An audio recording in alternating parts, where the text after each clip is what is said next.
Mr. Silent Channel. Please don't skip the ads, at paki-like naman, share at subscribe mo na rin, salamat. Kabanata 351 Kabanata 350 ang Chrysanthemum. Mabango ba? Ang ikalimang mas agresibong pinuno ng Rujamo ay i-update 6/10.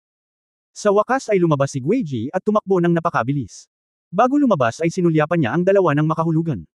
Mukhang hindi siya nag-aalala kung ang kanyang prinsesa, mag-isa at mag-isa, ay makipag-away sa isang lalaki. Well, maraming paraan para lumaban.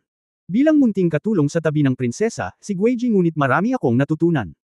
Pagkaalis ni Gueji, nakangiting sinabi ni Jingzi, hindi ba't sinabi mo lang na ano ang gagawin mo sa mga bagay ng ibang tao? Kaya't sinabi ko na pinakamahusay na huwag gamitin ang mga ito. Galit na galit si Sumochen. Nagsalita, halatang hindi nasisiyahan sa sagot.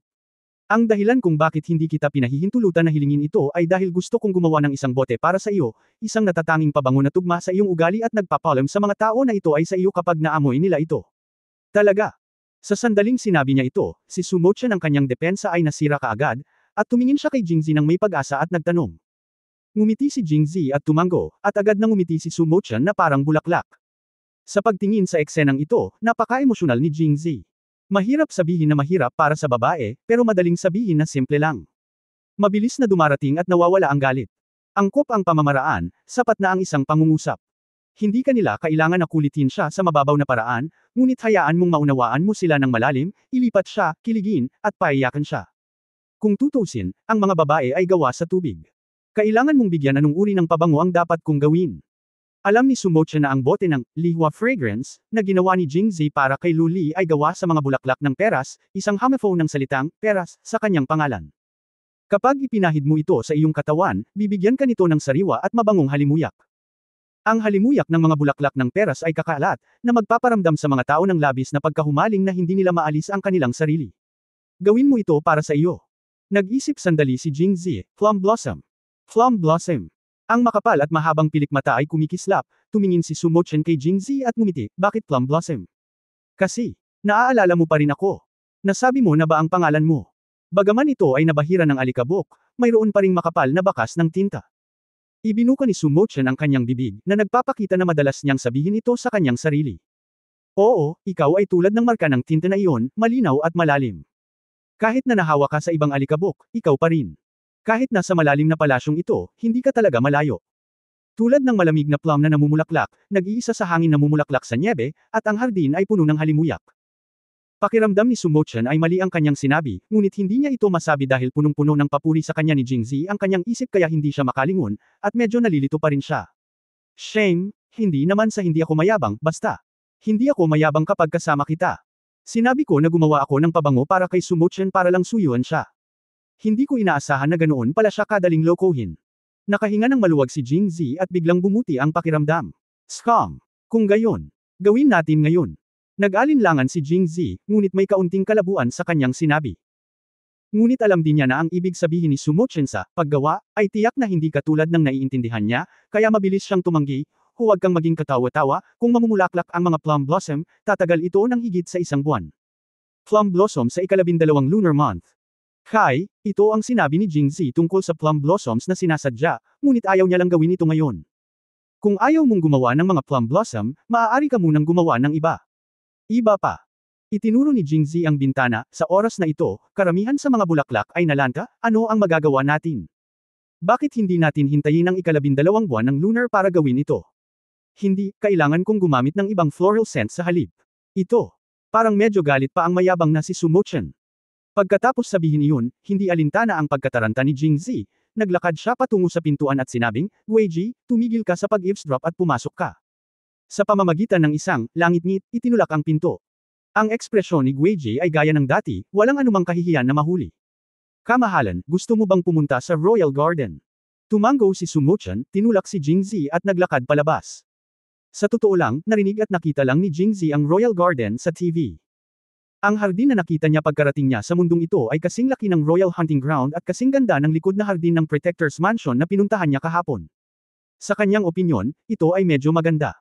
Kahit na ang Imperial Garden na ito ay mas mahusay kaysa sa kanila, hindi ito dapat na mas mahusay, hindi ba? Pero pagkapasok niya sa park, dilat ang mga mata niya. Sa Fukhen Palace bilang sentro, ang iba't ibang mga independenteng gusali ay pantay na nakaayos sa magkabilang panig ng Imperial Garden. Kung ang mga ito ay itinayo laban sa dingding o mga independenteng pavilion, lahat sila ay katangi-tangi at kakaiba, na may balancing density. Ang layout ng mga gusaling ito ay simetriko ngunit hindi matibay, nakaunat ngunit hindi pira-piraso. Isang tingin lang sa kanila ay nakakatuwang na sa mata. Iba't ibang maliliit na hardin ang nakakalat sa paligid ng pavilion. Ang mga sinaunang cypress at puno ng balang ay nakatanim sa buong hardin, at nakalista ang mga pambihirang upuan ng bato at jade, mga tansong estatwa ng mga gintong lin, at mga tambak na bulaklak sa paso, na nagdaragdag sa mga pagbabago sa tanawin sa hardin at nagpapayaman sa mga layer ng hardin.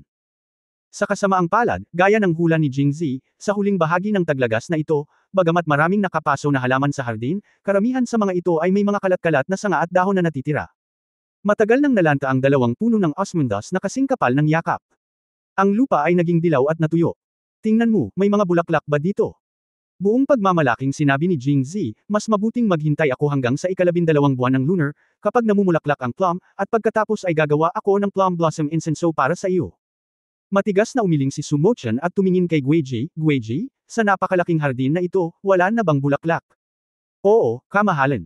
Ngumiti si Gueji, nanlalamig na ngayon, at karamihan sa mga bulaklak ay tulad ng sinabi ni Pangulong Jing. Natuyo na, ngunit may mga krisantemo pa rin. Habang sinasabi niya ito, itinuro ni Jingzi ang pinaka hindi nakikitang lugar sa sulok, at pagkatapos ay natuklasan niya na sa ilalim ng takip ng mga baging, ang mga kumpol ng krisantemo ay namumulaklak, pula at dilaw, lalo nakaakit-akit. Nakita rin ito ni Sumochan at pinaikit ang kanyang mga mata. Sila na yan. Hindi. Nang marinig ni Jingzi ang tungkol sa chrysanthemums, tumanggi siya. Nang maisip niya ang chrysanthemum fragrance ng dilaw at dilaw, hindi niya matiis na tingnan ito. Bakit? Dahil, ayoko ng chrysanthemums, lalo na sa dilaw. Hindi siya pinansin ni Sumochan, pero gusto ko ito. Okay lang, hindi naman para sa iyo, gawin mo lang. Matapos tingnan ito, ang maislan at magandang mukha ni Sumochan, at pagkatapos ay iniisip ang tungkol sa paghaplos niya ng ena sa kanyang mukha, muling umiling si Jingzi, hindi ko gagawin ito kung hindi ko gusto. Hindi mo sinasadya ang sinasabi mo. Ang bagay na ito ay pag-aari ko kung gagawin mo, bakit hindi ito binibilang? Matigas na sabi ni Jingzi. Sinulyapan siya ni Sumochan, pagkatapos ay kinagat ang kanyang labi at sinabing, kailangan mong gawin ito kahit na kaya mo, at kailangan mong gawin ito kung hindi mo kaya. Wala sa iyo. Dahilan. Ikaw. Ibinuka ni Sumochan ang kanyang bibig, pagkatapos ay tumingin sa gilid. Si Gueji, na sarap na nakikinig, ay sumulyap sa kanya, Gueji, pumunta ka at humingi sa iyong ama ng 2 bangal ng espiritu, at sabihin na gusto naming gumawa ng pabango. Biglang naalis si Gueji nang marinig niya ang balita, at palagi siyang nakakaramdam ng pangangati sa kanyang puso.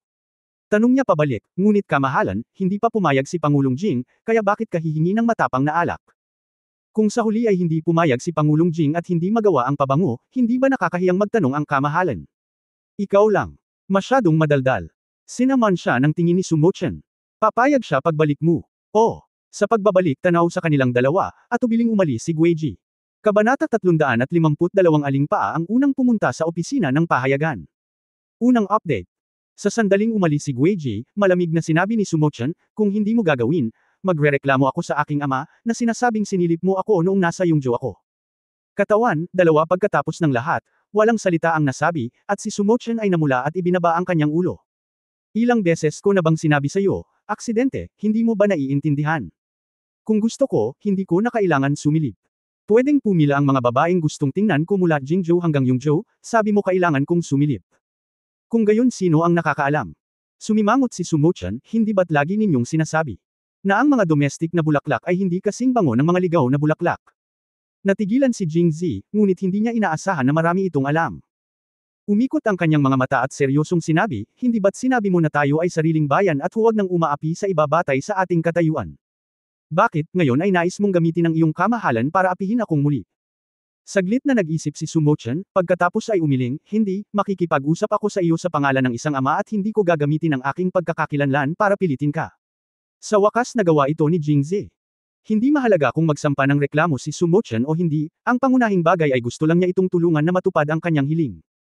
Ang paggawa ng isang simpleng bago ng langis extraction device ay orihinal na isang mahirap na trabaho. Sa kabutihang palad, napakaraming mga bihasang manggagawa sa palasyo na kapag ang kahilingan ay ginawa, ito ay natapos sa maikling panahon. Si Jingzi ay pumili ng mas maraming chrysanthemums, ang kanyang personal na kagustuhan ay pula pa rin. Gayunpaman, binigyan siya ni Sumochen ng maraming dilaw na chrysanthemum, kaya maaari lang niyang ilagay ang mga ito sa volatile oil extraction device, magdagdag ng mga espiritu, at distill ang mga ito.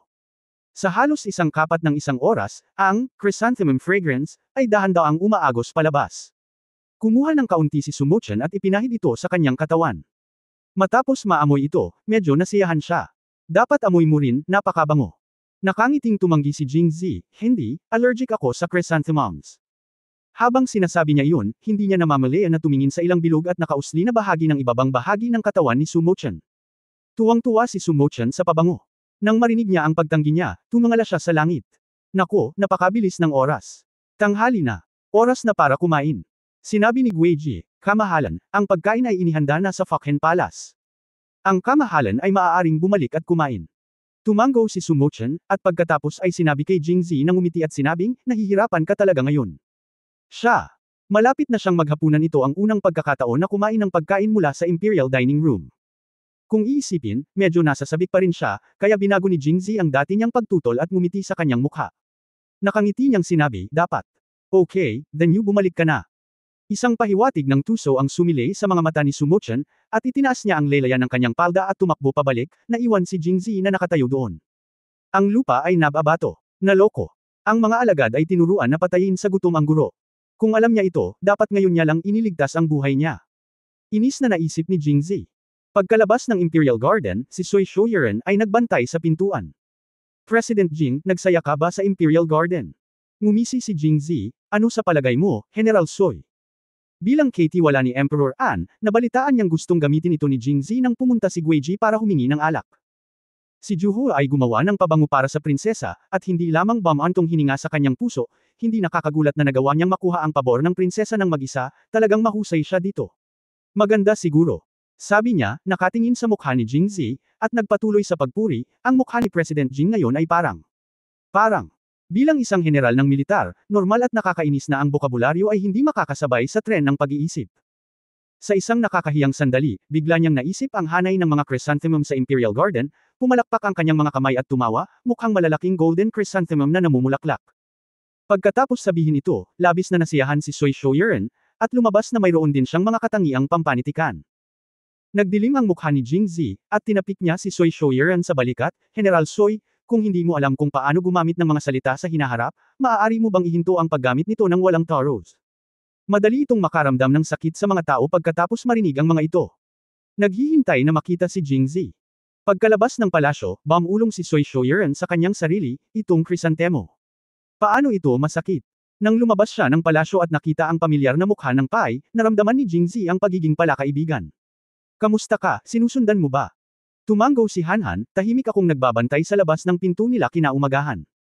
Lumabas siya at maraming pasikot-sikot, pumasok sa isang maliit na eskinita, at pagkatapos ay pumasok sa isang bahay. Bueno, ano ang nangyayari sa bahay na iyon, nakita mo ba? Umiling si Hanhan, nang sumunod ako sa kanya, sarado ang pinto ng bahay, kaya kumatok ako sa pinto, at lumabas ang isang lalaki at nagtanong sa akin kung kumain na ba ako. Sinabi ko na kumain na ako. Tinanong niya kung busog na ako, at sinabi kong medyo busog na ako pagkatapos kumain ng 3 malalaking vegetable bun at isang malaking mangkok ng glutinous rice flour. Pinalayas niya ako. Sa pagtatapos ng pangungusap, napakamot ng ulo si Hanhan sa kahihiyan. Napakamot sa ulo, tila nahihiya siya na nabigo siyang gawin ang gawaing ibinigay sa kanya ni Jingzi. Ngumiti si Jingzi at tinapik ang kanyang balikat, hindi kita masisisi, iyon siguro ang slang nila. Normal lang na hindi mo alam. Lumabas na noong lumabas si Jingzi ngayon, inutusan niya si Hanhan na bantayan si Zhang Zuhao, at pagkatapos ay sundan siya at tingnan kung saan siya pupunta at kung ano ang kanyang ginagawa. Kung tama ang hula, malamang na pumunta si Zhang Zuhao sa kasino. Ang kasino na ito ay napakatago at mahirap hanapin maliban kung may ipinadala upang sundin ito. Sapat din na alerto ang mga gatekeeper doon. Kung gusto mong makapasok, kailangan mong sagutin ang mga tanong nila. Kung hindi mo sila masagot, he was kicked out just like Hanhan. Ngayong natukoy na ang lugar, gamaan ang pakiramdam ni Jingzi. Kung ano ang nangyari sa loob, kailangan din niyang intindihin, ngunit hindi na magamit si Hanhan. Masyado pa siyang walang muwang, at talagang mahirap para sa kanya ang ganitong trabaho. Pagkatapos ay tinanong niya, kumain ka na ba, Hanhan? Kumain ako sa umaga. Pumunta ako dito bago magtanghalian. Habang sinasabi niya iyon, ang kanyang tiyan ay gumawa ng 2 napaka-cooperative na tunog. Tama. Hindi pa ako kumakain, kaya tayo muna. Pagkatapos ng isang paghinto, iminungkahi ni Jingzi, pumunta sa opisina ng pahayagan. Hindi nagtagal ay dumating ang dalawang tao sa opisina ng pahayagan. Bagamat tanghali na, puno ng pananabik ang loob ng opisina ng pahayagan. Busy pa rin siya. Si Wu Pin lang, na nagbabantay sa pinto, ang may maraming oras sa paglilibang. Gayunpaman, dahil natatakot siya kay Jingzi, hindi siya nang ahas na pumasok sa opisina ng pahayagan kahit na may libreng oras siya. Sa sobrang saya niya sa pintuan ng opisina ng pahayagan ay muntik na siyang matamba. Napakaganda ng buhay na ito. Si Wu Pin ay nagbabadya sa araw. Napasandal siya sa isang upuan na kung saan galing. Hinubad din niya ang maliit na felt na sombrero sa kanyang ulo at itinapat sa kanyang mukha upang harangan ng araw. Tahimik pa rin akong nagsusulat ng maliliit na account para kay Jingzi. Matagal akong absent sa trabaho. Malapit nang matapos ang hapon at hindi pa rin ako dumadating. Well, isinulat ko ito. Nang si Wu Pin ay lihim na nagmamalaki, ang nakapaligid na sikat ng araw ay biglang hinaranggan ng isang tao, at ito ay naging madilim kahit na tumingin siya mula sa tahi ng kanyang felt na sombrero.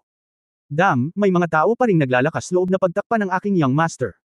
Itinaas ni Wu Pin ang kanyang felt hat at nagsimulang magmura, ngunit napahiya siya sa gitna ng sumpa. Jing, Presidente Jing.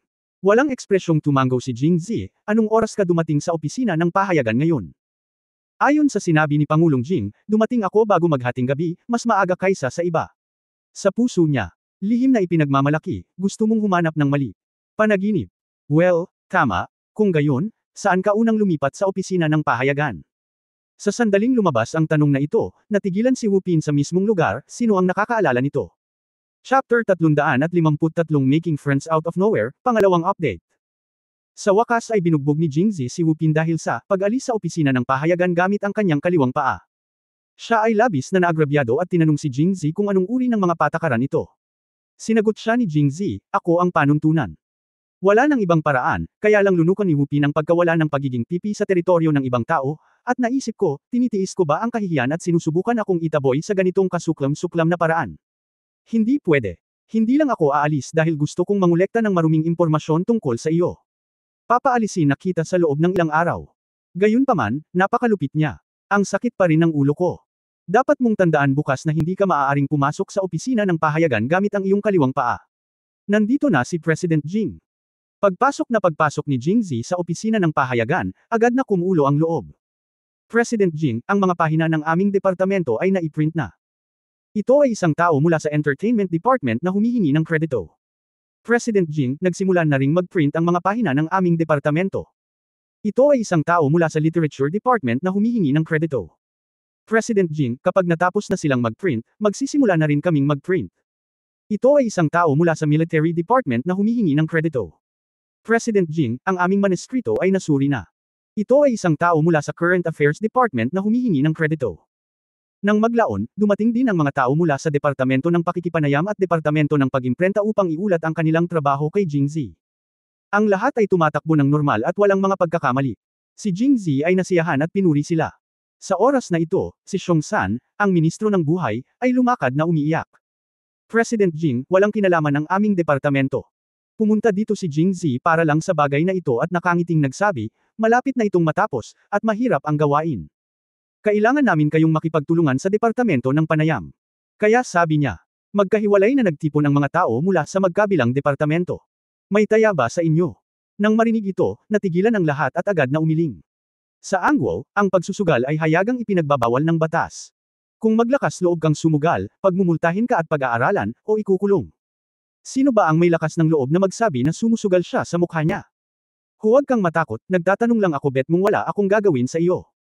Sa karamihan, sasabihin ko kay Magistrate Lee at hahayaan kang pumunta sa kulungan ng ilang araw. Ito ay isang maliit na dagok sa kanila. Sa isang sandali, kahit na may iilan sa mga taong ito na may masamang ugali, malamang na hindi sila maglalakas loob na gawin ito.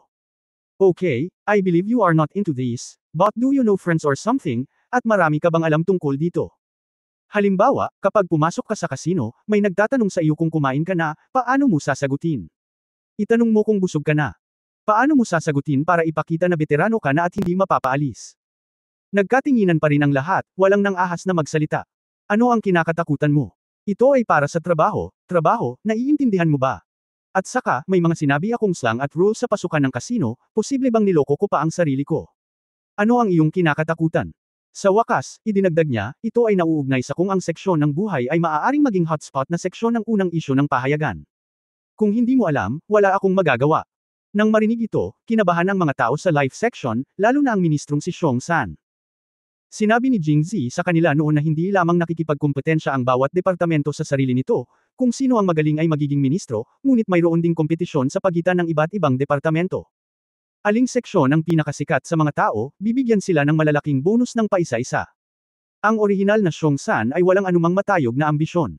Palagi niyang nararamdaman na sapat na ang kumita at kumain ng masasarap na pagkain. Ngunit sa ilalim ng impluwensya ni Jing Zi, bigla niyang gustong kumita ng mas maraming pera at pakasalan ang isang asawa. Ayaw niyang palampasin ang magandang pagkakataong ito para maging sikat ang sektor ng buhay at makakuha ng mga bonus. Agad siyang tumayo at sinabing nanunuya, President Jing, mayroon akong kaibigan na maraming alam tungkol dito, kaya sinusundan ko ang kaibigang ito at alam ko ang isa o dalawang bagay. Anong kaibigan sa wala? Ngumisi si Jing Zi sa kanyang puso, ngunit hindi ito inilantad. Sa halip, ngumiti siya at hinihikayat, Minister Xiong, sabihin mo lang sa akin. Kapag tinanong kita kung kumain ka na, sasabihin mo gusto mong kumain. Kapag tinanong kita kung busog ka, sasabihin mo kulang ka ng ilang tasa. Sa oras na ito, malamang na magtatanong sila ng pangatlong tanong, ibig sabihin, kung gaano karami ang maaari mong kainin. Depende sa iyo, ngunit dapat mong sabihin na makakain ka ng 10 maliliit na tasa. Kung tungkol sa mga malalaking tasa at tasa, maaari mo. Oo. Matapos marinig ang sinabi ni Xiong San, naging interesado si Jing Zi. Oh, ano ang sikreto ng mga ito? Actually, slang lang yan para makaiwas sa mga tagalabas. Ang pagtatanong sa'yo kung kumain ka na ba at kung busog ka na ba ay talagang tinatanong ka kung gusto mong sumugal. Sabi mo may natitira pang cups. Kung tutusin, ito yung the dice are played in cups, so this is to show their identity to them. Kapag tinanong nila kung magkano ang kaya nilang kainin, it depends kung gaano kalaki ang cup at the time. 10 tail sa isang pagkakataon, at ang tasa ng kadena ay napakakaunti ang ilang mga tao ay naglalaro, dahil ito ay isang tasa ng 100 tail, at bagaman sila ay nanalo ng marami, mawawala sa kanila ang lahat kung matatalo sila. Dalubhasa. Matapos marinig ito, binigyan ni Jing Zi ng thumbs up si Xiong San at tinawag siyang eksperto. Napakamot ng ulo si Xiong San sa kahihiyan, ibinigay sa akin ni President Jing ang award. Narinig ko ito sa kaibigan ko. Alam ba ng kaibigan mo kung may kasino sa Jingzhou City? Sandaling nag-isip si Xiong San at sinabing, sa katunayan, palihim, maraming malalaki at maliliit na kasino. Ang mga nagtatanong ng mga mapanirang puri tulad ng sinabi ni Pangulong Jing ay karaniwang mas malaki, medyo maliit ang bilang, at ilang maliliit. Ang mga kasino ay halos ilang sentimos o 10-10 sentimos, dahil ang ilang mga rogue na walang pera ay hindi kayang maglaro, at ang puhunan ay kaya nilang maglaro, at ang puhunan ay kaya nilang maglaro. Ano ang tungkol dito? Kaya si Jing Zi ay sinunod ang alok ni Han Han. Sinabi kay Xiong San ang address, ngunit pagkatapos marinig ito, medyo nalito si Xiong San, halatang hindi pa niya narinig ang lugar na ito. Gayunpaman, agad na tumayo ang isang lalaking may matalas na bibig at pisngi ng unggoy sa Departamento ng Buhay, President Jing, alam ko, hindi, alam ng kaibigan ko. Narinig ko. Sinabi ng kaibigan ko na ang kasino ay binuksan ng 3 magkakapatid na may apelyidong Do, at ito ay medyo malaki. Ngunit napakadilim. Ilang mga lokal ang nakakaalam tungkol dito, at ang mga nakakaalam nito ay nagdusa muli doon. Well, that's good. Anong pangalan mo? Ito ay si Hao Yong mula sa Ministry of Life, ang pangalawang panganay na anak sa pamilya, at mukha siyang unggoy. Hao Yong ang tawag sa akin ng lahat. Tiningnan ni Jing Zi ang kanyang matalas na bibig at pisngi ng unggoy at kumbinsido. Ang taong ito ay lubos na nakakaalam sa sarili. Ngunit may mga oso at unggoy sa living department na kahanga-hanga. Monkey 2, bakit ang dilim ng bahay nila? May manloloko ba? Talagang. Sandaling nag-isip si Monkey 2, sila ay dalubhasa sa panlilinlang sa mga tagalabas. Karaniwan silang tumatambay sa ibang maliliit na kasino at lumalapit sa kanila kapag nakakita sila ng pamilyar na mukha. Kung ang taong ito ay nanggaling sa labas ng bayan, dadalhin nila siya sa kanilang sariling kasino, at pagkatapos ay ang 3 magkakapatid na may apelyidong Do ay humalili sa paglitaw. Sa una, maaaring may mga pagkatalo na nagpapakalma sa mga tao sa kanilang pagpupuyat sa kanilang 3, at pagkatapos ay gagawin nilang magkakasama ang mga dayuhan. At sa tuwing mananalo ako sa napakaliit na margin, nararamdaman ng mga tao na muntik na akong manalo, at kung may pera ako, magpapatuloy ako, ngunit sa huli gagawin ko. Matalo. Lahat. 233. Salamat sa patuloy na pabuya mula sa malaking foodie. Kailangan kong umidlip, ang sakit ng ulo ko. Chapter 354 na maghihintay na lang ako, third update. Matapos pakinggan ang mga salita ni Hao nakaisip si Jing Zi ng isang ideya. Sabi nga, kapag nagdududa ka sa isang tao, huwag mo itong gamitin, at kung may trabaho ka, huwag kang magduda. Kaya maikling ipinaliwanag ni Jing Zi ang susunod na plano at binigyan sina Xiong San at Hao ng mahirap na gawain ng pag-iimbestiga sa sitwasyon. Sigurado ka bang makumplito ang misyon? Tinapik ni Jingzi ang balikat nilang dalawa at nakangiting tanong. Matamang tumango ang dalawa, at maingat na nagtanong si Hao President Jing, mahigpit na ipinagbabawal ang pagsusugal sa lungsod. Kung ganito tayo, mahuhuli ba tayo? Pinandilatan siya ni Jingzi, kadalasan bakit hindi ka natatakot? Napahiya si Hao at nakangiting sinabi, kaibigan ko kayo, sabihin mo sa kaibigan mong huwag nang umalis mula ngayon, o huhulihin kita at ipapadala. Kanya. Direktang makulong. Naririnig mo ba ako? Okay, sasabihin ko talaga sa kanya. Tumango si Jingzi, pagkatapos ay naglabas ng 20 tail ng pilak sa kanyang damit at ibinigay sa kanilang dalawa, kunin mo ito, bagamat tumaya din kayo, ang pangunahing gawain ninyo ay bantayan ang bawat kilos niya. Sasabihin ko kay Magistrate Lee na ito ay palihim na trabaho, hindi pagsusugal. Tuwang-tuwang tumango sina Xiongsan at Hao matapos itong marinig. Hindi ko akalain na balang araw ay makasugal ako ng lantaran. Well, hindi ito tinatawag na pagsusugal, tinatawag itong undercover. Pagkatapos magtalaga ng isang magandang gawain, si Jingzi ay talagang nagugutom.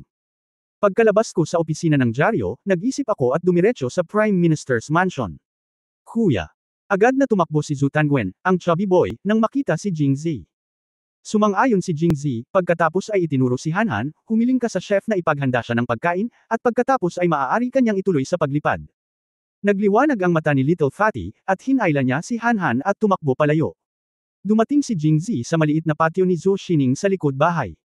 Sa mababang pader ng courtyard, nakita niya si Zhou Xining na nakaupo sa mesang bato sa courtyard, may sinusulat doon. Ikalawang kapatid na babae. Nang marinig ang boses ni Jingzi, ibinaba ni Zhou Xining ang kanyang panulat, lamambot ang kanyang ekspresyon, at nakangiting sinabi niya, kalalabas lang ba ni Zier mula sa palasyo pagkatapos ng hapunan? Sa kanyang opinyon, iniwan ni Emperor An si Jingzi. Tanghali na, bakit hindi ka pa rin kumakain? Nang marinig ito, nagalit si Jingzi. Umiling, hoy, kuripot ako kaya wala akong pakialam sa pagkain, kaya pinuntahan ko ang pangalawang kapatid na babae. Para sa isang pagkain. Kumakain ako sa labas ng bulwagan sa pulong, at naisip ko na sa labas na lang ako tumambay. Hindi ko naisip na pumasok, pero narinig kong sinabi ni Zhu Tangwen na babalik ka pagkatapos kumain. Kailangan mong pumasok. Palaging nararamdaman ni Zhou Xining na may mali sa kanyang sinabi, ngunit hindi niya masabi kung ano ang mali. Hiniling niya kay Xiangzi na ibalik ang pagkain, at agad na sinimulan itong kainin ni Jingzi. Dahan-dahan lang kumain. Paalala ni Zhou Xining sa kanya habang binuhusan siya ng isang mangkok ng tubig. Si Jingzi ay kumain ng marami, uminom ng tubig pagkatapos kumain, at saka komportableng dumighay. Masayang sinabi niya, mukhang pagdating mo sa pangalawang kapatid na babae sa hinaharap, hindi mo na lang ito maiisip. Kailangan mong pumasok kung kailan mo dapat. Sunod, sinabi ni Jingzi kay Zhou Xining ang kanyang plano at gusto niyang tanungin ang kanyang opinyon. Naisip ni Zhou Xining na mabuti ito pagkatapos marinig ito, kaya hiniling niya sa kanya na maghintay sa labas, pagkatapos ay pumasok sa bahay, lumabas pagkatapos ng ilang sandali, at inabot sa kanya ang isang banknote. Natigilan si Jingzi, bakit binigyan ako ng pangalawang kapatid na babae ng pera? Kailanganin mo talaga yan kapag pumunta ka sa wine shop mamaya. Tsaka yung perang naipon ng kapatid ko, iiwan mo. Okay. Sandaling nag-isip si Jingzi, wala rin namang pagtanggi. Una, kahit na kumuha siya ng maraming pera mula kay Zhang Zuoxian, nagbayad siya ng 1,000 tael kahapon, at ang natitirang pera ay hindi sapat para sa oras na ito, at sapat lang ang ibinigay sa kanya ni Zhou Xining. Higit pa rito, sa init ng ulo ni Zhou Xining, kung hindi niya ito tatanggapin, mas malulungkot siya. Gaya ng inaasahan, nang tanggapin ito ni Jingzi, ngumiti si Zhou Xining. Pagkatapos ng isa pang pakikipag-usap kay Zhou Xining, lumabas sina Jingzi at Hanhan sa mansyon ng punong ministro, halos kalahating oras pagkatapos nilang umalis sa opisina ng pahayagan. Pumunta muna siya sa prefect. Nang makitang siya iyon, mabilis siyang pinapasok ng mga pulis sa yaman ng may ngiti, at pagkatapos ay nagmamadaling pumunta upang ipaalam kay Li Haoyun. Karamihan sa mga pulis ay pamilyar kay Jingzi. Noong huling dumating siya sa yaman, inaresto siya ng dating mahistrado na si Wu De. Dahil dito, siya ay kumakain at umiinom sa yaman, na nagbigay pa ng sakit sa ulo ng dating mahistrado na si Wu Yong. Bilang ang tanging mabangis na lalaki na nahuli at pinagsilbihan ng masasarap na pagkain at inumin, si Wu Yong ay pinarusahan pagkatapos. Balita ko may opisyal pa siyang posisyon at nasa limelight na siya saglit. Lahat ng pulis humahanga sa kanya. How dare you stop him? Pagkaraan ng ilang sandali, lumabas si Li Haoyun. President Jing, kakakilala ko lang sa court hall, bakit bigla ka na lang nandito? I-interviewin mo ba ako? Kahit siya ay natawa sa sinabi niya. Tama si Prefect Lee. Pumunta ako dito sa pagkakataong ito para ihatid ang mga resulta ng performance kay Prefect Lee, at para hayaang lumabas si Prefect Lee sa unang isyu ng pahayagan. Nang makitang tila hindi nagbibiro si Jingzi, seryoso ring sinabi ni Li Haoyun, oh. Jingzi President, sabihin sa akin ng detalyado. Kaya, ipinaliwanag ni Jingzi kung ano ang kanyang gagawin, at pagkatapos ay nagtanong, "Perfectly, mahirap ba? Ito ang trabaho ko, paano ito magiging mahirap?" Medyo nahihiya na sabi ni Li Haoyun, "Kinailangan kong hilingin kay Pangulong Jing na ipaalala sa akin ang tungkol sa lugar na ito. Talagang nahihiya ako. Kung may ganoong balita si Pangulong Jing sa hinaharap, mangyaring sabihin sa akin. Madaling sabihin, President, aalis ka na." Umiling si Jingzi, "Huwag kang mag-alala, hilingin mo lang sa isang tao na ihanda muna ito, Magistrate Li. Magpapadala ako ng isang tao na aabisuhan ka mamaya." Okay. Pagkatapos ay hintayin ang magandang balita mula kay President Jing. Nang bumalik si Jingzi sa opisina ng pahayagan, nakabalik na sina Xiongsan at Hao Er. Nang makita nilang bumalik si Jingzi, binati nila ito at bawat isa ay nag-abot kay Jingzi ng 20 tael. Pilak. Nang makita si Jingzi na bahagyang natigilan, ang dalawa sa kanila ay mahinang nagsabi, "President Jing, sa perang ibinigay mo sa amin, nanalo kami ng kaunti." Galing. Hinangaan ito ni Jingzi, at pagkatapos ay nagtanong, "Paano ito?" President Jing, nasa loob talaga siya, at naglalaro siya ng malaking tasa. Matapos marinig ang sinabi ni Xiongsan, tumanggo si Jingzi, iniisip na 1,000 tael ng pilak lang ang binayaran niya, ngunit si Zhang Zuhao ay may malaking kapital. Suportahan siya sa paglalaro ng malaking tasa. Nanalo o natalo? Siyempre talo ako. Sinabi ni Hao Er na may bahagyang paghamak, ang taong iyon ay maaaring ituring na isang veterano na naglalaro sa loob ng mga dekada, ngunit ang kanyang mga kasanayan ay napakahirap. Matapos matalo ng isang beses, siya ay nataranta. Sumagot din si Xiongsan, "Oo, maliwanag na ang tatlong magkakapatid na lalaki ng pamilyang Do ang nagtayo sa kanya sa simula.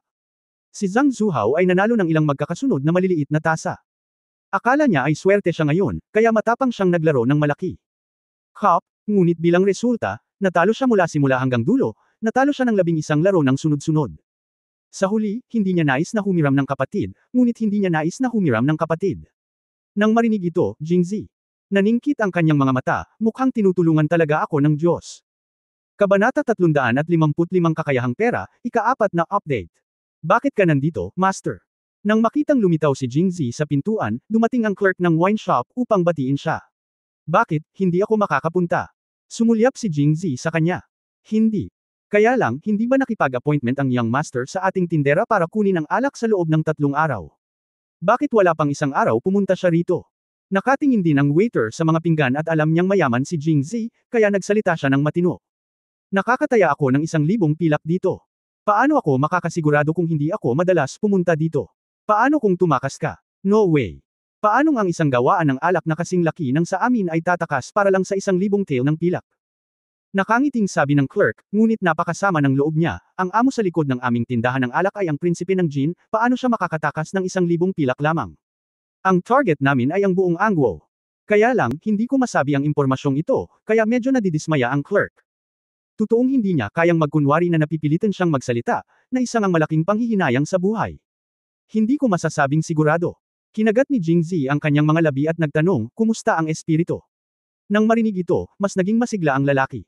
Sa orihinal, ayon sa laki ng aming tindahan ng alak, ang 200 garapon ng espiritu na hiniling ng young master ay tatagal ng 3 araw upang may handa.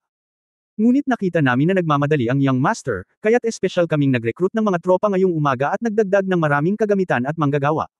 Sa hapon ang output ay nadouble mula noong simula. Tinatayang 200 garapon ng mga espiritu ang gagawin bukas ng walang paghihintay ng mga espiritu. Tinapik-tapik ng lalaki ang kanyang dibdib at puno ng kumpiyansa. "Talaga?" Nang marinig ito, lumiwanag sa tuwa ang mukha ni Jingzi. "Siyempre, kung hindi ka maniniwala, maaaring magpadala na lang ng kotse ang young master bukas ng gabi. 200 garapon ng matapang na alak ang dapat handa na." Kahanga-hanga, kahanga-hanga. Ipinalakpak ni Jingzi ang kanyang mga kamay at mukhang tuwang-tuwa. "Natatakot ako noong una na gawin mo ito. Dahil ito ay tapos na ng napakabilis, hindi ko kailangang mahiya, mag-order na lang ng 400 altar." 400 altar. Saglit na nagulo ang isip ng lalaki, at ilang sandali pa ay tumingin siya kay Jingzi at nagtanong. "Iyan ay 2,000 tael ng pilak, ginoo.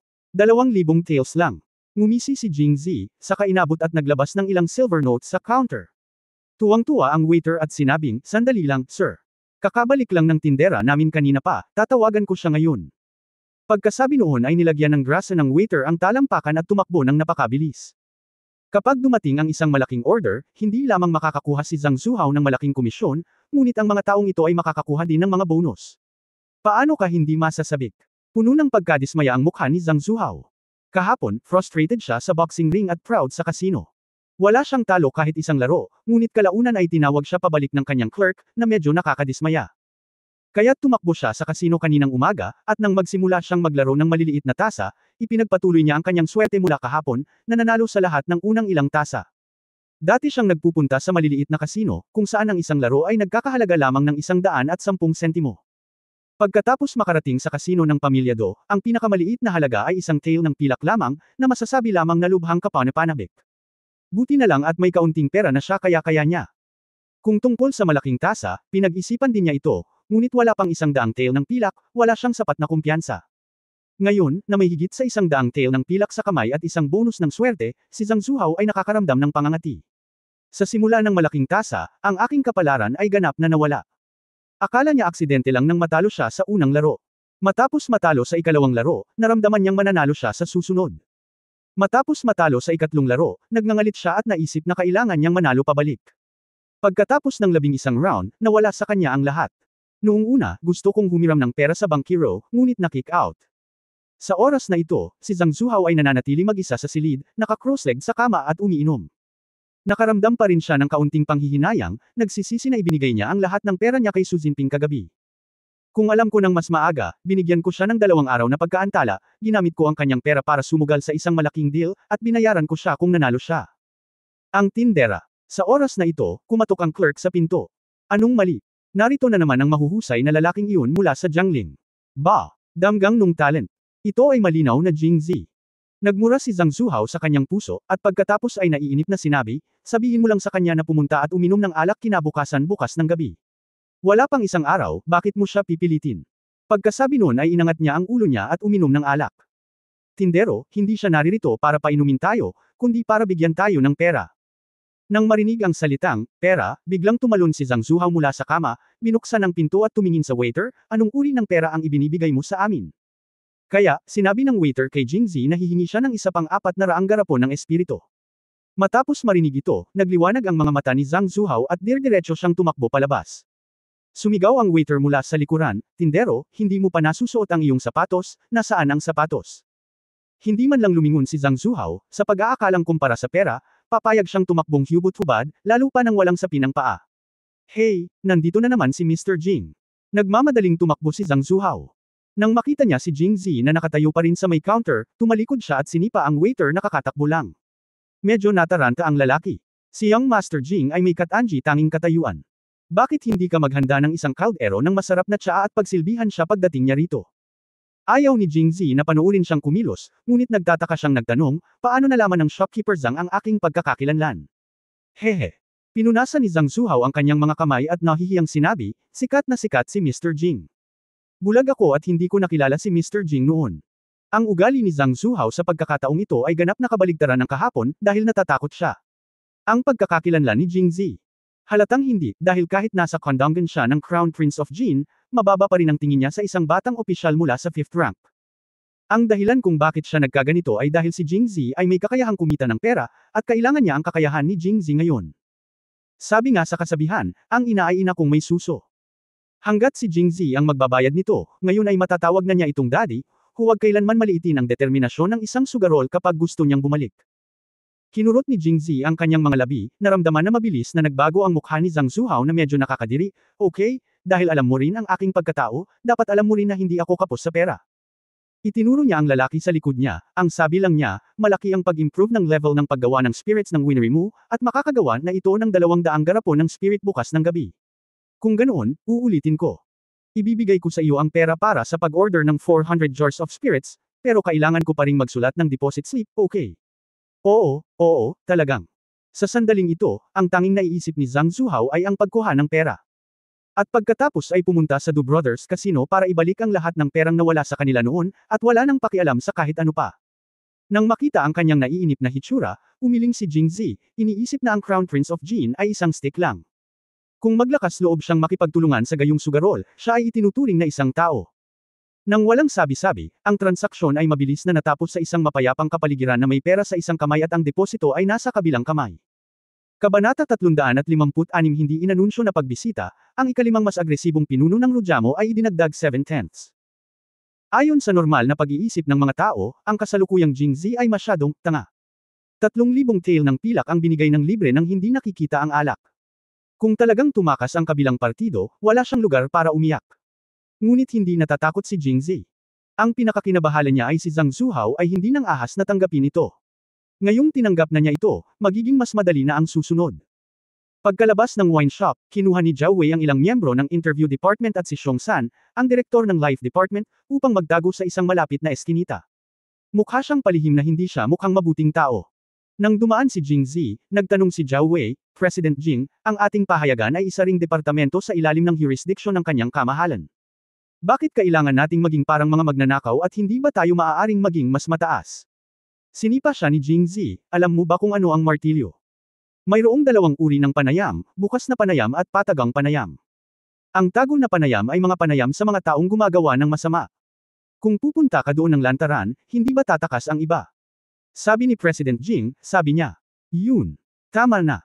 Pupunta kami sa kasino ngayon, at ang kabilang party ay very vigilant, at naobserbahan ko na may 3 pinto sa kanilang bahay. Kung may anumang kaguluhan, tatakas sila sa 2 pang pintuan. Ang mga tao sa kasino ay hindi lamang lubos na mapagbantay, ngunit lubos din ang kamalayan sa krisis. Naisip na nila ang lahat ng posibleng ruta ng pagtakas ng maaga. Ang 3 gate ay nasa magkaibang eskinita. Kung may gulo sa labas, isang gate lang ang kailangan nilang bantayan at saglit lang. Tumakbo palayo sa 2 pang pinto kasama ang ninakaw na pera. Ang impormasyong ito ay walang alinlangan na napakahalaga. Jingzi. Tinapik-tapik. Xiong San sa balikat na may kasiyahan, si Ministro Xiong ay mapagmasid pa rin. Huwag kalimutang sabihin kay Magistrate Li ang tungkol sa mahalagang clue na ito mamaya. Huwag palampasin ito. Oo, Presidente Jing. Sa isang papuri, pulang-pula ang mukha ni Xiong San. Pagkaraan ng ilang sandali, lumabas si Zhang Zuhao sa tindahan ng alak.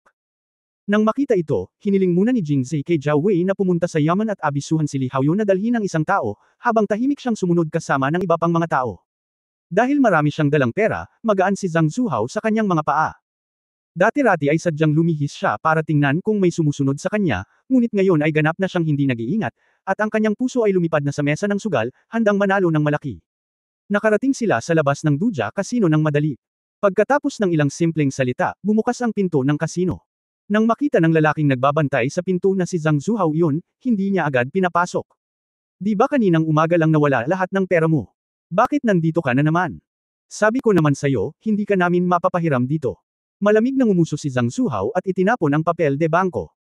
Sino ang minamaliit mo? Buksan mo ang iyong mga mata ng aso at tingnan mo, Tito, sapat na ba ang mga perang papel na ito? Sapat na, sapat na, sapat na. Mabilis na tumingin ang gwardya at alam niyang maraming perang papel, at agad na nagbago ang kanyang saloobin, Zhang Sir, mangyaring pumasok sa loob. Dahil doon, pinapasok niya ang mayabang na si Zhang Zuhao. Iniunat ni Jingzi ang kanyang ulo mula sa sulok upang tingnan, at nagkataong nakita niya na ang perang papel na ipinakita ni Zhang Zuhao ay ang 2,000 tael na kakabigay lang niya sa kanya. Sorpresa. Logically speaking, dahil si Zhang Zuhao ay puppet ni Xu Jinping, kahit na tumanggap siya ng 2,000 tael ng silver notes, tiyak na kaunti lang ang makukuha ni Zhang Zuhao, at ang karamihan nito ay kailangang ibigay kay Xu Jinping. How dare he bring them all out? Hindi ka ba natatakot na mawala ang lahat at hindi ka makapagpaliwanag kay Xu Jinping? Hindi ko maiwasang maging mas maingat sa mga taong nalulong sa pagsusugal, kung sila ay matalo ng husto, para silang baliw, at wala silang pakialam sa kahit ano. Sa kabutihang palad, natagpuan niya ang kasino na ito, kung hindi man kung mawala ang lahat ng kanyang pera, kahit na siya ay nahuli at ang kanyang tindahan ng alak ay kinuha ito ay nagkakahalaga pa rin ng 3,000 tael ng pilak. Siguradong masakit. Kaya't si Jingzi ay mas maingat at gumagawa pa rin ng mga plano. Dahil gusto niyang i-seal ang kasino na ito, gusto rin niya ng 3,000 taels. Hindi naman masama kung mag-order pa, di ba? Anyway, ang pera ay hindi nanggaling sa tamang paraan. Kung hihingi pa siya, maaari itong gamitin bilang bonus para sa kumpanya ng pahayagan. Hindi ba't maganda na gantimpalaan ang lahat para sa kanilang pagsusumikap sa kamakailang panahon? Dahil dito, kinuha ni Jingzi ang 2 deposit slip at ibinigay kay Xiong San sa likod niya. Maghanap ng lugar at baguhin ito. Itinuro niya ang numero sa deposit slip at sinabing, palitan ang 1 sa 2, at palitan itong 2 sa 3. Para saan ka natulala? Hindi mo maintindihan. Hindi nasisiyahang tumingin si Jingzi kay Xiong San. Naiintindihan ko, naiintindihan ko.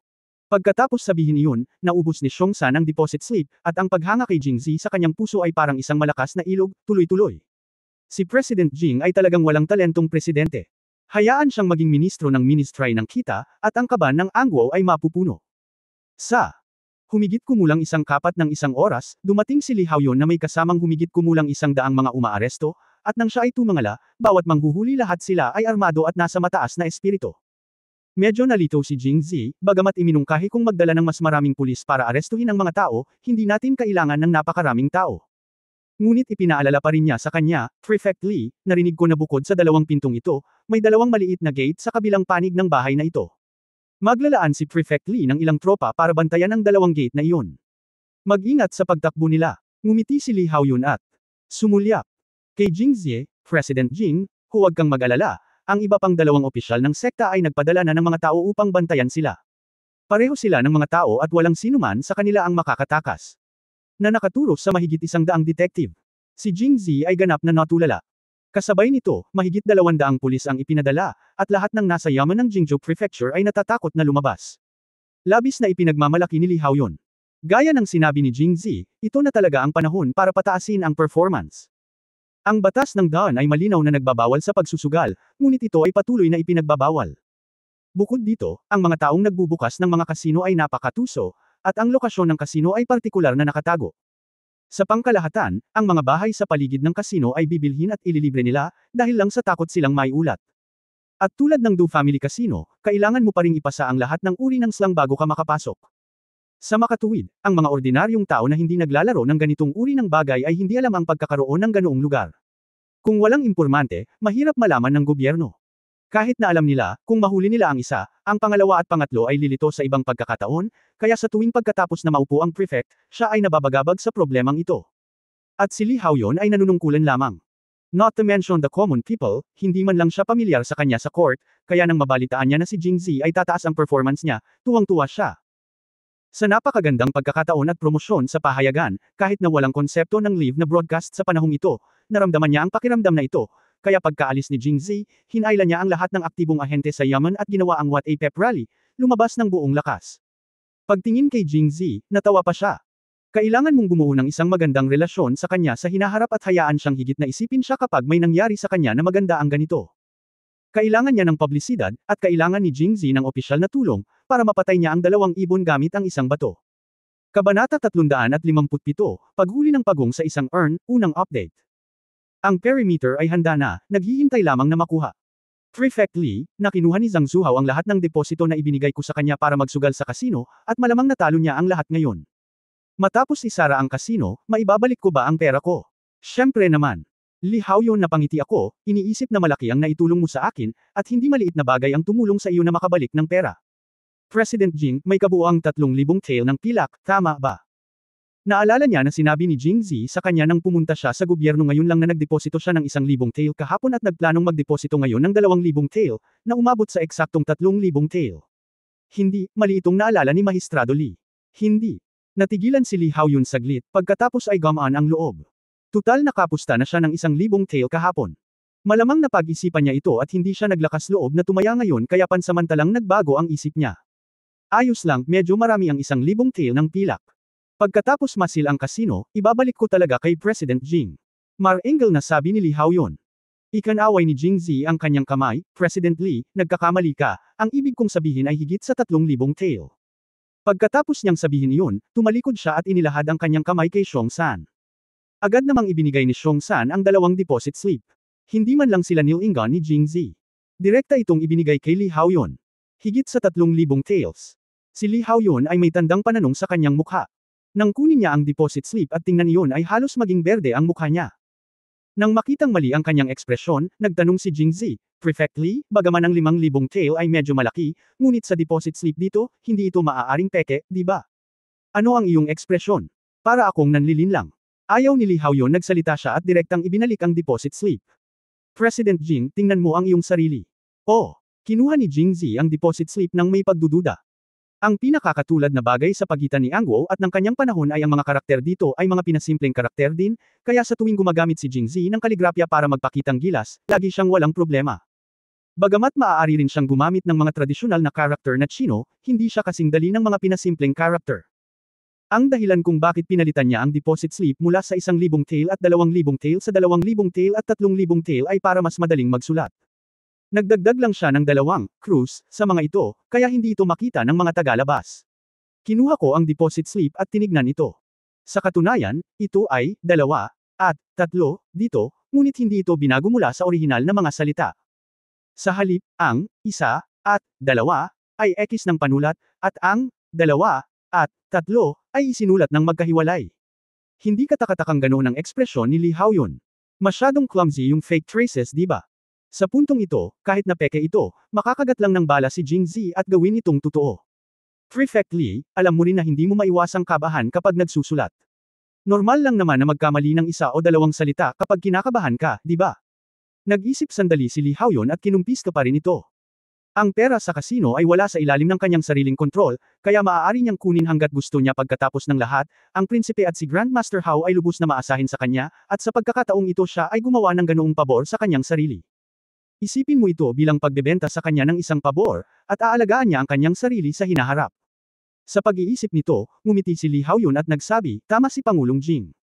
Pagkatapos mahuli ang mga sugarol na iyon at kumpiskahin ang ninakaw na pera, ibabalik ng buo ang 5,000 tael ng pilak. Kung tungkol sa deposito, mababasa ko lang ito. Hindi na kailangang ipakita ito sa iba. Habang sinasabi niya iyon, inilagay ni Lee Hao-yun ang deposit slip sa kanyang katawan. Hindi maiwasan ni Jing Zi na tumingin sa kanya ng may paghanga. Ito ay upang protektahan ang kanyang sarili. I bow my hand to him without saying any more words. Kailangan ko siyang alagaan ng mabuti sa hinaharap. Pagkatapos ay inayos ni Lee Hao-yun ang deployment ng mga tropa. Lumapit si Xiong San at sinabing may paghanga, napakagaling talaga ni Pangulong Jing, hinahangaan kita. Hinahangaan ko ang kapatid mo, hinahangaan kita. Nagalit si Jing Zi nang marinig ang sinabi nito at lumingon sa kanya isang sipa lang, I asked you to change 1 and 2 to 2 and 3. Ano ang binago mo? Pinalitan mo, hindi ba binasa ni Magistrate Lee? Agrabyado na sabi ni Xiong San. Pinalitan mo ang martilyo. Muling nanumpa ang isang galit na si Jing Zi, mamamatay ka ba kung dagdagan mo pa ito ng 2 pang paalang na stroke? Kailangan mo bang X ang 2 salitang iyon at sumulat ng bago? Medyo nasasabik akong makuha ang panulat. Gusto kong laging magsulat ng higit pang mga salita. Magalang siyang sinipa ni Jing Zi at sinabihang lumabas. Habang tinitingnan kung ano ang sinasabi ni Lee Hao-yun sa mga ahente, lumapit si Jing Zi at medyo nauusisa, Prefect Lee, dahil nasa pwesto na ang lahat ng mga ahente, kumilos na tayo ngayon. Sip A ng pinto at hulihin ang pagong sa garapon. Umiling si Lee Hao-yun, itinuro ang ilang bahay sa tabi ng bahay na ito at nagsabi, President Jing, kung hindi ako nagkakamali, ang mga bahay na ito ay konektado din sa kasino na ito. Walang makapagsasabi kung ano ang istruktura sa loob. Hindi. Dahil ito ay isang kasino, tiyak na mahirap buksan ang pinto ng sabay-sabay. Kapag na-alerto na ang mga tao sa loob, ang ilan sa kanila ay lalayo sa ibang lugar kung hindi sila ligtas. Gaya ng inaasahan, nag-iisip siya sa kanyang kinatatayuan. Prefect Lee, paano ito? Lumapit ako at tinawag ang pinto at inakay ang gatekeeper palabas. Magtago ka na lang sa tabi at kunin ang pagkakataong ibaba siya. Pagkatapos ay dumiretso ulit tayo sa bakuran. Paano na? Tumingin si Lee Hao-yun kay Jing Zi. Nakasuot siya ng mga damit na brocade, at para siyang mayaman na mahilig magsugal. Siya ay kumikilos sa kanyang tunay na kulay, at ang kabilang partido ay hindi dapat magduda sa kanya. Okay, andyan si President Lao Jing. Tama. Iniyuko ni Jing Zi ang kanyang mga kamay sa kanya, iniisip na ginagawa ko ito para sa pera. Kaya, hiniling ni Lee Hao-yun sa 2 pangkat ng mga bihasang tiktik na manatili sa sulok sa labas ng pinto, handang maghintay ng pagkakataon. Nagtago rin sa likod yung iba. Kung hindi mabuksan ng mga tao sa loob ang pinto at lumabas, hindi sila madidiscover. Matapos ayusin ang lahat, mag-isang pumunta si Jing Zi sa pinto at itinaas ang kanyang kamay para kumatok sa pinto. Bago bumagsak ang kamay niya ay bumukas ang pinto. Pagkatapos ay isang pagsabog ng hiyawan at pagmumura ang narinig. Si Jing Zi ay natigilan, at gayon din ang lahat. Kaagad pagkatapos, ang gaskosan na si Zhang Zuhao ay itinulak palabas ng pinto. Mayroong ilang mga maalikabok na bakas ng paa sa kanyang plain white brocade na robe, at siya ay mukhang labis na napahiya. Shopkeeper Zhang, ano ka? Itinaas ni Zhang Zuhao ang kanyang mga mata at nakita si Jing Zi. Hindi niya inisip kung bakit siya nandito. Itinuro niya ang loob at sinabing, Mr. Jing, ang mga taong ito ay nanloloko. Ang 2,000 tael na binigay mo lang sa akin ay niloko nila. Nalaman ko na sila ay nanloloko, at gusto kong hilingin sa kanila. Hindi lang nila ako binigay, binugbog din nila ako. Mr. Jing, tulungan mo akong maibalik ang iyong 2,000 tael. Itinulak ng gwardya si Zhang Zuhao palabas. Walang nagmamadaling bumalik. Nang makita niya si Jing Zi na naka-brocade na robe, bata pa siya, ibinigay niya kay Zhang Zuhao ang kanyang pera, at natagpuan na rin niya ang lugar na ito, hindi niya namamalayan na naramdaman niya na isa itong potensyal na malaking customer. Kaya pinandilatan niya si Zhang Zuhao, bakit hindi mo sinabing nanloloko kami noong nanalo ka? Kung natalo ka, makakahanap ka ng dahilan. Sa palagay ko hindi ka kasing galing ng iba at hindi mo kayang matalo. Pagkatapos, Ngumiti siya kay Jingzi at sinabing, itong young master ipinakilala ka ba niya? Huwag kang makinig sa kanya. Malalaman mo pagkatapos mong pumasok at tumugtog ng ilang tasa. Kabanata 358 Negosyo ay negosyo, pangalawang update. Oh, pwede ba akong pumasok? Nagkunwari si Jingzi na natulala. Siyempre naman. Binuksan pa ng guard ang pinto. Sa siwang ng pinto, nakita ni Jingzi ang ilang malalakas na lalaki na nakaupo sa bakuran na may malungkot na tingin. Nang tumingin si Jingzi, tumingin sila sa kanila. Sa kanyang mga mata, napalingon siya nang makitang tila hindi nananakot si Jingzi. Parang mga thug ang mga taong ito. Kung may gulo sa labas, gagawa sila ng aksyon. Kung ganoon, pwede bang sumama ang kaibigan ko? Ibinuka ni Jingzi ang kanyang mga labi sa dingding. Magkaibigan. Hindi lumabas ang gwardya, kaya si Jingzi lang ang nakikita niya. Nang marinig niyang may mga kaibigan siya, humakbang siya palabas para tingnan. Sa isang iglap, kumilos ang pulis na nakatayo sa gilid. Bago pa makapag-react ang guard, hinailan na niya ito at itinulak sa lupa. Ang ilang malalakas na lalaki sa loob ng pinto ay pawang mga practitioner. Nang marinig nila ang paggalaw, tumayo silang lahat at naghanda para pumunta doon. Bago pa man sila makalapit sa pinto ay nakita na nila ang isang malaking grupo ng mga pulis na pumapasok. Ang matandang ito ay nagpatawag ng gobyerno. I've seen that he's not a good guy a long time ago, dapat nabugbog siya. Sa kamatayan ngayon lang. Tumakbo kadali, parating na ang mga pulis. Nagmura silang dalawa at tumakbo. Hindi pinansin ang mga tao sa bahay, nakatakas sila sa dalawa pang pintuan. Kung tutusin, alam nilang lahat na masyadong malaki ang larong sugal sa bahay. Hanggat sila ay pumasok sa gobyerno, sila ay makukulong at hindi na masisikatan ng araw. Ngunit nabigo ang kanilang plano. Paglabas nila ng pinto, nakita nilang naghihintay sa kanila ang mga pulis sa labas na nakataas ang mga kutsilyo, matatalas at malamig ang mga talam. Bagamat lahat sila ay practitioner, hindi pa rin nila kayang talunin ang apat na kamay na puwersa gamit ang dalawang kamao. Kung sumugod sila, magpapakamatay sila. Maaari lamang siyang mahuli ng walang pag-aalinlangan. Pagkatapos, pinalibutan ng ibang mga tiktik ang pangunahing silid ng kasino at sinipa ang pinto. Ang lahat ng mga sugarol at bookmaker sa loob ay inaresto dahil si Li Haoyun ay handa ng gusto ang Jingzhou Prefecture mismo ay mas malaki kaysa sa iba pang mga prefecture, at bilang karagdagan ng si Li Haoyun ay lumabas ng buong lakas, ang mga bookmaker ay hindi man lang naisip na lumaban. Ang tatlong magkakapatid na lalaki ng pamilya Do ay kilalang kilala sa ilalim ng lupang walang awan na mga tao sa Jingzhou. Minsan silang nakagawa ng pagpatay at panununog, at pinaghahanap din. Gayunpaman, kalaunan ay nawala sila at nagtago dito para magbukas ng kasino. Matapos ang hindi mabilang na mga kalkulasyon, hindi nila inaasahan na sila ay arestuhin dahil sa isang matandang lalaki. Nang sila ay arestuhin at ay escort palabas, nakita nila si Zhang Zuhao na nakatayo sa likod ng isang grupo ng mga pulis. Bagamat medyo mapurol ang kanyang mga mata, mas maganda ang kalagayan niya kaysa sa mga ito. Marami. May isang binata sa tabi niya na tinapik ang kanyang balikat at inaliw siya, huwag kang matakot, shopkeeper Zhang. Malaki ang naiambag mo sa pagkakataong ito. Kung hindi ka lang nanguna, hinding-hindi makakahanap ng ganoong katanga si Magistrado Li. Lugar. Nang marinig ito ng tatlong magkakapatid na lalaki ng pamilya Do, nagalit sila. Walang hiya na matanda, dahil naglakas loob kang sumugal, dapat handa kang umamin ng pagkatalo. Salamat sa pagsusugal sa loob ng maraming taon, matandang lalaki, hindi ka sumusunod sa mga patakaran.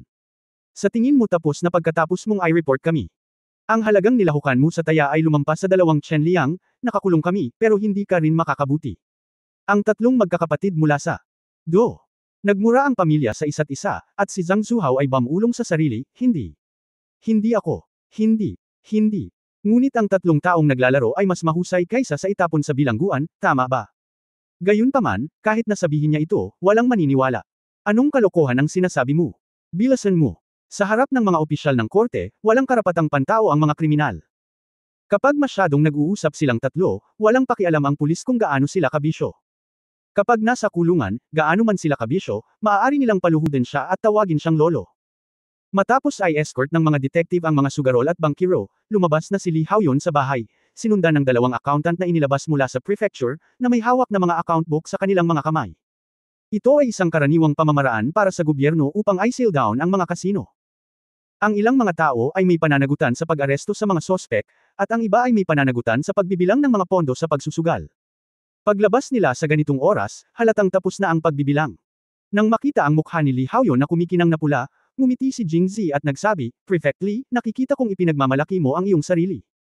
Hindi magtatagal bago ka muling ma-promote. Ang pagiging prefect sa Jingzhou, dahil madalas niyang ipakita ang kanyang mukha, madali siyang ma-promote at madali ding ma-fuck, tulad ni Wu Yong ganun din, ang anumang karapat-dapat na gawa o pagkakamali ay dakila ng maraming beses. Ngumiti si Li Haoyun, umaasa pa rin ako kay Pangulong Jing na alagaan ako. Kung hindi dahil kay Pangulong Jing, paano ko maaagaw ang pinakamalaking kasino sa Angwo? Ang pinakamalaking kasino sa Angwo. Natigilan si Jing Zi, napakalakas. Nakangiting tumanggaw si Li Haoyun, sa totoo lang, hindi ko inasahan na ang gayong hindi kapansin-pansing maliit na lugar ay maaaring magkaroon ng higit sa 10,000 tael ng pera sa pagsusugal. Mukhang matagal nang bukas ang kasino na ito, at may 3 tao ang pamilya Do. Sa panahong ito, maraming tao ang dinaya ng kapatid ko sa pamamagitan ng panloloko. Nakangiti niyang sinabi kay Zhang Zuhao, tulad niya, hayaan mo siyang matikman ang tamis sa simula, at pagkatapos ay ang mga chips ay magiging mas malaki, at sa wakas. Ang pagkawala ng lahat ng iyong pera, mauunawaan mo ito kahit na mawalan ka ng 10,000 tael ng pilak. Kung gayon, kailangan kong batiin ng maaga si Magistrate Li. Ang pinakamalaking kasino sa Angwo ay nahulog sa mga kamay ni Magistrate Li. Hayaan ang aming pahayagan na iulat ito at ibigay ito kay Magistrate Li.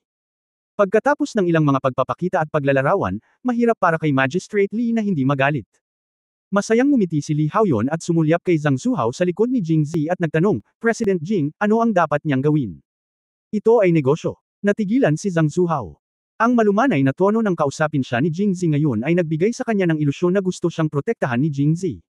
Sa huli, may sinabi siyang parang negosyo. Hindi siya tanga.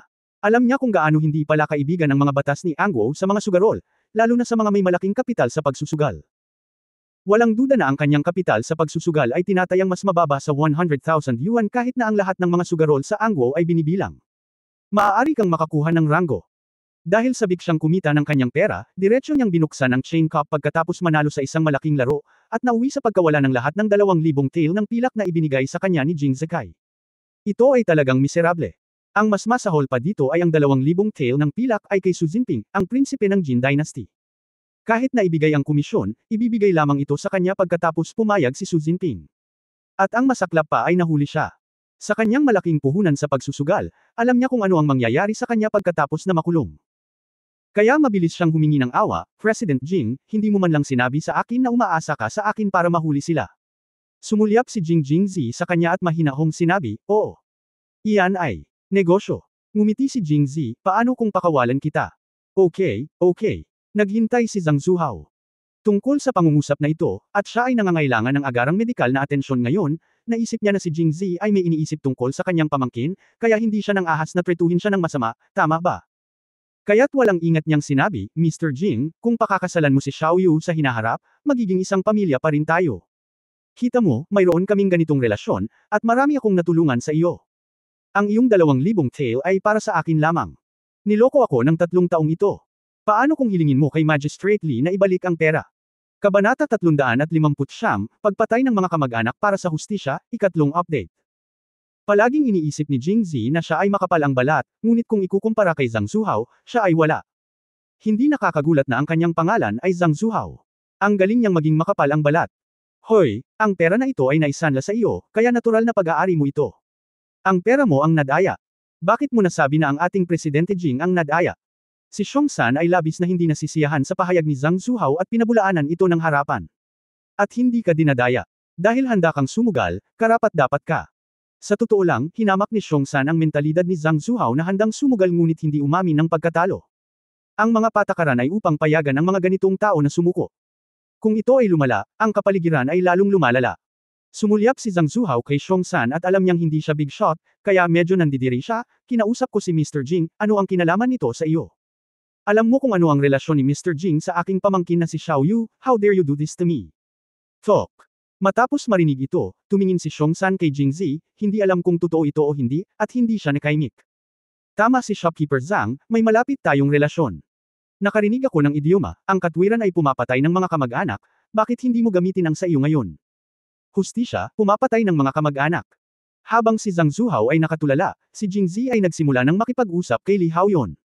Kumaway siya, Prefect Li, narinig mo rin. Sinabi niya na nagsugal siya ng 2,000 tael ng pilak at ito ay isang malaking halaga. Alisin mo ito. Master Jing, mangyaring huwag. Natarante si Zhang Zuhao, nakagawa ako ng isang karapat-dapat na gawa. Wala kang nagawa. Bibigyan kita ng kulay. Magbubukas ka ba talaga ng dyeing workshop? May merito ka ba? With that, 2 pulis ang dumating, isa sa kaliwa at isa sa kanan. Pinigilan niya si Zhang Zuhao. Sa oras na ito, naglabas si Li Haoyun ng 5,000 tael ng pilak na papel mula sa kanyang mga braso at ibinigay ito kay Jingzi. President Jing, ito ang 5,000 tael ng pilak na papel na itinaya mo sa kanilang tindahan ng alak. Siya ay natalo sa taya. Narito, ibabalik ko ito ng buo kay Pangulong Jing. Kinuha ito ni Jingzi at direktang inilagay sa kanyang damit, at nakangiting sinabi kay Li Haoyun, "Salamat, Mahistrado Li." 5,000 taels. Si Zhang Zuhao sa tabi niya ay natigilan. Agad niyang kinagat ang kanyang mga ngipin at sinabing, "Prefect Li, nagsisinungaling siya. Basta. Kinuha ko lang siya ng 3,000 tael, at ang halaga ay nasa deposit slip. At pumunta lang ako dito para sumugal sa 2,000 tael ng pilak na papeles ngayon, hindi yan ay maraming 5,000 tael." Sa huli, naging dagandong. Ang 5,000 tael ay napakalaking halaga kaya naramdaman ni Zhang Zuhao na maaari siyang manatili sa bilangguan hanggang sa siya ay mamatay. Ngumisi si Jingzi, "Sa palagay mo ba ay mag-iiba ang iyong kapalaran sa pagitan ng 2,000 tael at 5,000 tael?" Sinabi rin ni Li Haoyun na may tuwid na mukha, "Nakita ko na ang deposit slip at iniligpit ito. Talagang 5,000 tael ito. Totoo yan. Ang sinasabi mo ngayon ay hindi lamang paninirang puri kay President Jing, kundi pagtatanong din sa akin. Kung ang dalawang kasong ito ay idadagdag sa iyo, hindi lamang ito magiging kasing simple ng pagkakakulong, kundi kaladkarin ka palabas at pagpugutan ng ulo."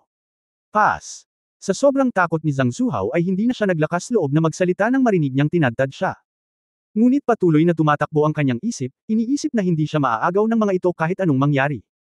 Kapag siya ay nasa bilangguan, magiging kasing hirap ng pagpunta sa langit para makalabas. Matapos mag-isip ng mahabang panahon, sa wakas ay nagngangalit siya at sinabing, "Hindi mo ako madakip, dahil ang aking tindahan ng alak ay kay Prince Jin, at ang pera ay kay Prinsipe Jin.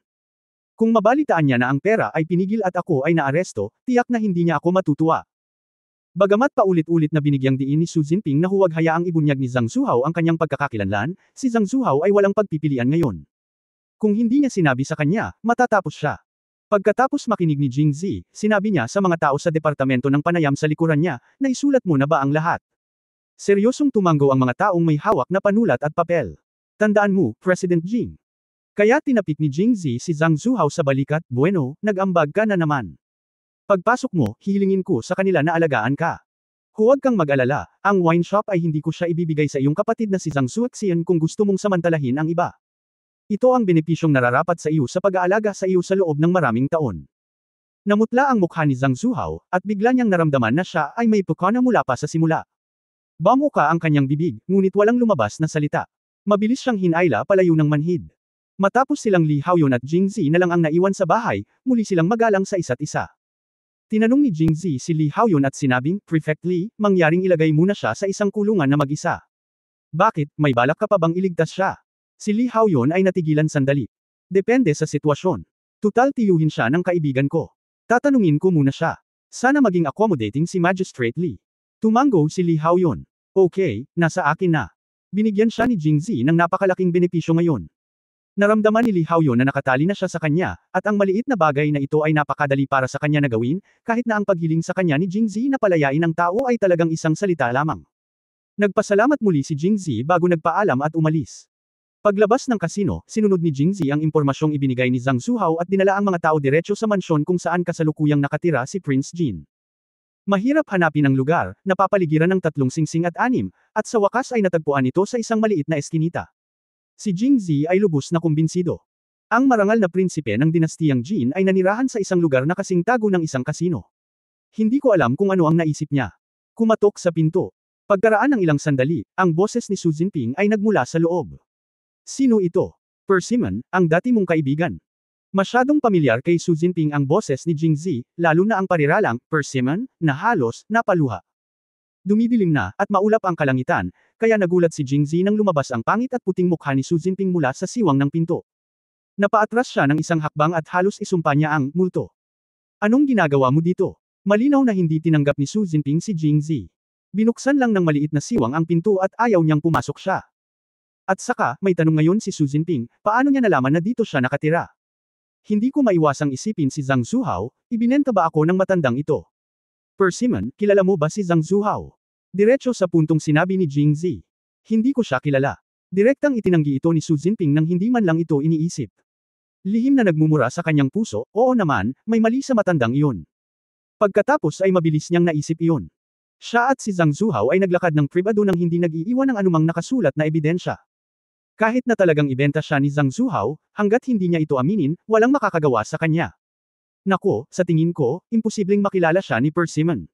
Ngumiti si Jingzi, at pagkatapos ay nagsabi, ang Zhang Zuhao na ito ay ang panganay na kapatid ni Zhang Zuoxian, tindero na si Zhang.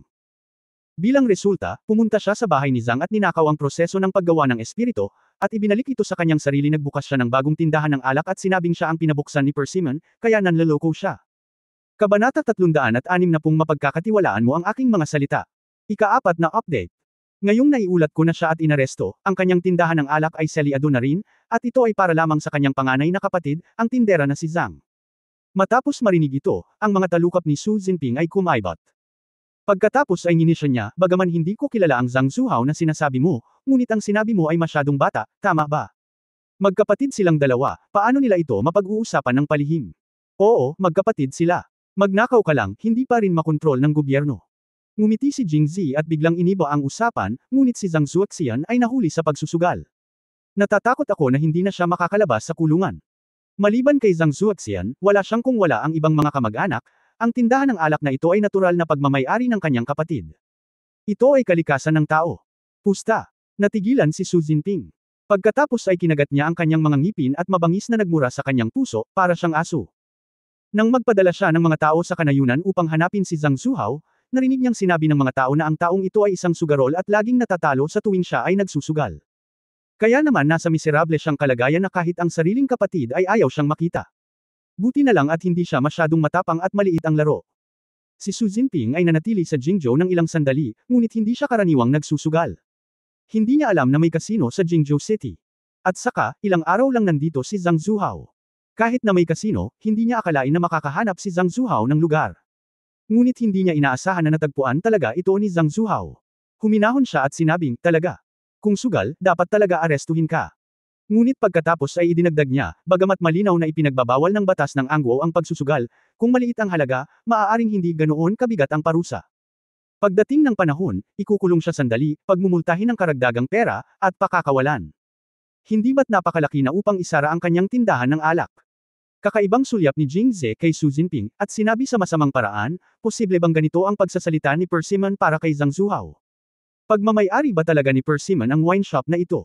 Huwag kang magsalita ng walang kaparirikan. Mabilis na napag-alitan ni Su Jinping, sinasabi ko lang ito. Kung ang lahat ng nagsusugal ay makukulong habang buhay, paano magiging sapat ang bilangguan ni Angguo? Ang kabaitan ng iyong kamahalan. Oo, ang maliit na limitasyon sa pagsusugal ay ilalabas sa loob ng 2 araw, ngunit paano kung ang halaga ng pagsusugal ay umabot sa 5,000 tael? 5,000 taels. Nauutal si Su Jinping nang marinig niya ang numerong ito. Paano magkakaroon ng 5,000 taels? Sinabi ni Zhang Zuhao na si Jingzi ay nag-order ng 1,000 tael ng espiritu kahapon, posible bang umorder siya ng isa pang 4,000 tael ngayon?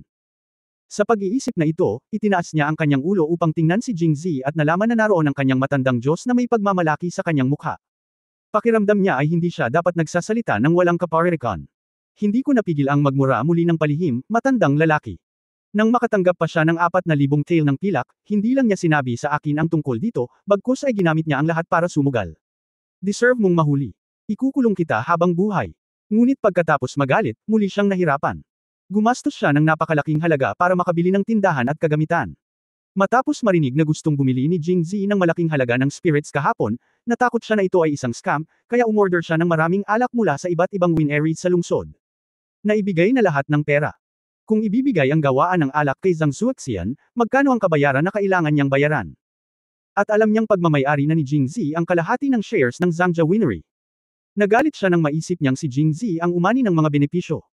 Bakit siya na lang palagi? Natahimik si Su Jin at nagsimulang mag-isip ng mga paraan upang harapin ito. O aminin mo na lang. Anyway, sumali si Zhang Zuhao sa pagsusugal ng mag-isa at wala itong kinalaman sa kanya. Pagkatapos niyang makulong, binawi niya ang gawaan ng alak at nakakita ng mapagkakatiwalaang tao na maglilipat nito sa kanya. Kung palitan niya ang kanyang kaliwang kamay sa kanyang kanang kamay, magiging kanya pa rin ang gawaan ng alak, at hindi na makakamura si Jingzi. Nang makitang tulala si Su Jinping, inisya ni Jingzi ang kanyang puso. Persimmon, hayaan mo akong kumpirmahin muli sa iyo, wala ka ba talagang kinalaman sa winery na ito? Dahil noong naaresto si Zhang Zuhao ngayon lang, nanumpa siya na ang boss sa likod ng winery na ito ay si Persimmon, bagamat sa tingin ko ay imposible ito mukhang napakatalino ni Persimmon, paano niya magagawa ang gayong walang kabuluhang bagay? Bagamat ilang araw pa lang bukas ang alak na ito, dahil sa aking pagsisikap, lumampas na sa 50% ang turnover nila. 1,000 tail ng pilak, hindi ba? At alam ko na ang batas ng Angwo ay nagsasaad na ang prinsipe at ang kanyang mga tagapagmana ay hindi pinapayagan na magsimula ng isang pribadong negosyo, lalo na kung ang halaga ay lumampas sa 2,000 tail ng pilak, ang iyong kamahalan ay maaaring hulihin sila. Talaga. Matapos marinig ito, sa wakas ay nagbago ang ekspresyon ni Xu Jinping. Kung ito ay isa pang opisyal, marahil dahil sa takot sa kanyang sariling pagkakakilanlan, sinabi niya ang ilang magagandang salita at nangako ng ilang mga benepisyo, at ang bagay ay naayos na. Ngunit sino si Jing Zi? Yan ang taong gustong saksakin ang sarili hanggang mamatay kapag binigyan ng patpat. Ang pagnanais na palayain siya ay kasing hirap ng pagpunta sa langit. Paulit-ulit itong inisip ni Xu Jinping, at sa wakas ay pinili ang Baojin Palace sa pagitan ng Baojufang at Baojin Palace marahil kahit isang tanga ay alam ang pagpipiliang ito, kahit na siya ay nababalisa, wala siyang magagawa tungkol dito. Nag-o-overthink si President Jing. Wala akong narinig na tungkol kay Zhang Zuhao, kaya paanong may kinalaman siya sa wine shop na iyon? Mas mabuting huwag magsalita ng kalokohan si President Jing. Mag-ingat sa pagpunta ko sa harap ng kanyang kamahalan. Aidmande ka ng paninirang puri. Ano kaya ang iisipin ni Andy kung ito ay dumating sa kanyang pandinig? I-interviewin ba niya ang kanyang ama? Makakaapekto ba ito sa plano ng aking ama? Kung maliit lang ang halagang nasasangkot sa kaso, hindi gaanong kabahan si Xu Jinping, ngunit si Zhang Zuhao, na isang hanggal, ay kumita ng napakaraming pera sa likod niya, kaya kailangan niyang pabakunahan si Jing Zi ng maaga upang mabantayan ang kanyang kalokohan. Huwag kang mag-alala, Persimmon, mapagkakatiwalaan mo ang sasabihin ko. Tinapik ni Jing Zi ang kanyang dibdib, pinirmahan ang tiket, at umalis kasama ang iba. Sa pagtingin sa likod ni Jing Zi, palaging nararamdaman ni Xu Jinping na hindi siya makapaniwala sa kanyang sinabi. Paglabas ng eskinita, nagtanong si Xiongsan, President Jing, kapag nagsusulat tayo, dapat ba nating bigyan ng puwang si Prinsipe Jin at tanggalin ang lahat ng sinabi ni Zhang Zuhao tungkol kay Prinsipe Jin? Sumulyap si Jing Zi sa kanya, bakit? Natahimik si Xiongsan, iniisip ang sarili, hindi ba't ipinangako mo lang sa akin ang iyong salita at sasabihin mong mapagkakatiwalaan mo ang iyong mga salita? Nang makita ang pag-aalinlangan ni Xiongsan, tinapik siya ni Jing Zi sa balikat at seryosong sinabi, Xiongsan, napakabata mo pa. Dapat kang maniwala sa ilang mga bagay at sa ilang mga bagay na hindi mo dapat. Ang ibig sabihin ni President Jing, ikaw hindi ka ba makapaniwala sa sinabi mo? Humingi ng payo si Xiongsan ng mapagpakumbaba. Maaari mong subukan ito kung hindi ka naniniwala at tingnan kung kaya kitang sipain. Nakatingin sa walang muwang na mukha ni Xiongsan, nakangiting sinabi ni Jing Zi, syempre kailangan mong paniwalaan ang sinasabi ko, ngunit depende rin kung sino ang tama. Nakapagsabi na ba ako sa iyo ng kasinungalingan? Pero iba kay Prince Jin, dahil hindi siya mabuting tao. Malamig na sabi ni Jing Zi.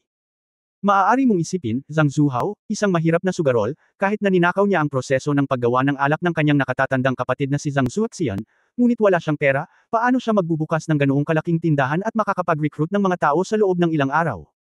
Napakaraming lalaki na konektado din sa iba't ibang tindahan ng alak sa lungsod. Pagkatapos magsalita ni Jing Zi, nahuhulog sa malalim na pag-iisip ang lahat. Pagtatapos ng kabanata. For more updates, click on the notification bell.